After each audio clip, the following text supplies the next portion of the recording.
بسم اللہ الرحمن الرحیم۔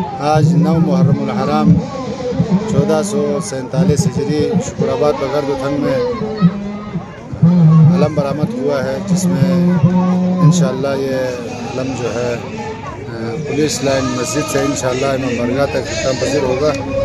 اس میں ایک منفرد بات جو وہ یہ ہے کہ پہلے راستے تنگ تھے، جس کی وجہ سے مسافروں کو تنگ ہوتا تھا۔ ابھی الحمدللہ سے روڈ بڑا ہوا ہے، جس کی وجہ سے کسی کو روکنے کا مقصد نہیں ہے۔ میری بھی یہ گزارش ہے کہ تمام علماء کرام سے، مومنین کرام سے، جس جگہ میں لوگوں کو گزرنے کے لیے کھلم کھلا راستہ ہو، وہاں پر لوگوں کو جو ہے مسافروں کو چلنے دیا جائے۔ امام حسین علیہ السلام کا مقصد جو ہے لوگوں کو راستہ دکھانا تھا، راستہ روکنا جو ہے امام حسین علیہ السلام کا مقصد نہیں تھا۔ اس میں ہمیں جو ہے حسینی بننے کا جو ہے سب کو یہ پیغام دینا چاہیے۔ یہ ایک سائڈ سے جو ہے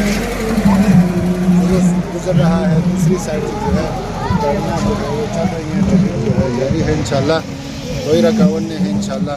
ہمارا یہ کافی سالوں سے جب سے یہ روڈ بنا ہے، ابھی فٹ پاتھ کی وجہ سے تھوڑا سا ڈسٹرب ہے، ورنہ ایک سائڈ سے ٹریفک چلتی رہے گی، دوسری سائڈ سے انشاءاللہ جلوس برآمد ہوتا رہے گا۔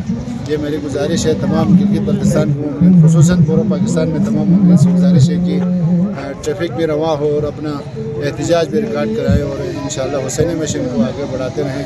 آپ سب کی بڑی مہربانی دعا ہے، اللہ تعالیٰ انشاءاللہ جہاں بھی حسینی ہیں انشاءاللہ پائندہ باد، جہاں بھی یزیدی ہیں انشاءاللہ مردہ باد۔